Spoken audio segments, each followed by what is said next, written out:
इस क्वेश्चन में आपको 4 सोशल पॉलिटिकल लीडर्स पर शॉर्ट नोट्स लिखने हैं।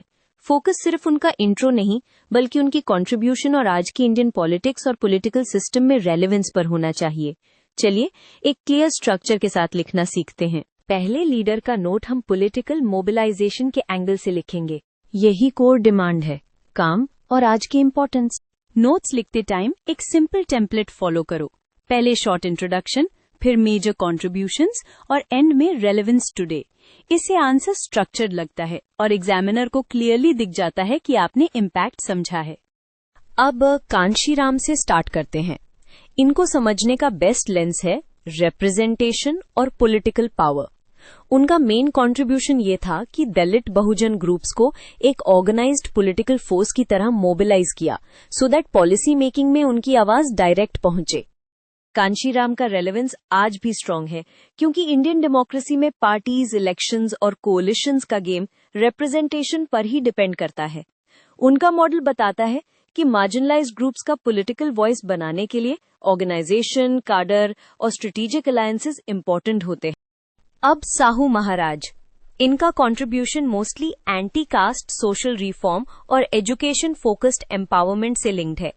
एग्जाम में यहाँ की आइडिया ये है नॉन ब्राह्मण मूवमेंट, रिजर्वेशंस का अर्ली सपोर्ट और एजुकेशन को सोशल मोबिलिटी का टूल बनाना।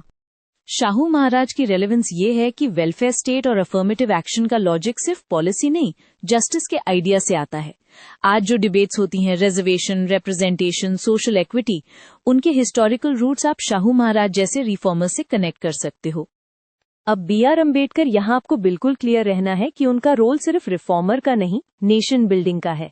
उनका biggest contribution constitutionalism, fundamental rights और एक सिस्टम जहां इक्वालिटी एनफोर्स हो सके, नॉट जस्ट प्रीच किया जा सके। अम्बेडकर की रेलेवेंस ऑलमोस्ट डेली गवर्नेंस तक जाती है, courts, parliament, elections, rights and protections. जब भी हम डिस्क्रिमिनेशन, रिजर्वेशन, सोशल जस्टिस या डेमोक्रेटिक इंस्टीट्यूशंस की बात करते हैं, हम इनडायरेक्टली अम्बेडकर के फ्रेमवर्क के अंदर ही ऑपरेट कर रहे होते हैं। अब ज्योतिबा फूले, इनको समझने का बेस्ट वे है anti caste critique plus education as liberation. उनका फोकस दलित्स, शूद्रास और विमेन की एजुकेशन और डिग्निटी पर था। यहाँ आप पेट्रियार्की और कास्ट दोनों को टुगेदर एड्रेस करने वाली थिंकिंग हाईलाइट कर सकते हो।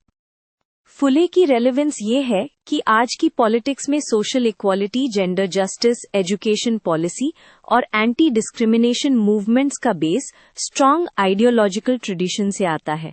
आप एंड में एक लाइन में बोल सकते हो, फुले ने सोशल अवेकनिंग दी, अम्बेडकर ने कॉन्स्टिट्यूशनल स्ट्रेंथ दी, साहू महाराज ने पॉलिसी प्रैक्टिस का एग्जाम्पल दिया और कांशीराम ने पॉलिटिकल पावर बिल्डिंग का मॉडल दिया।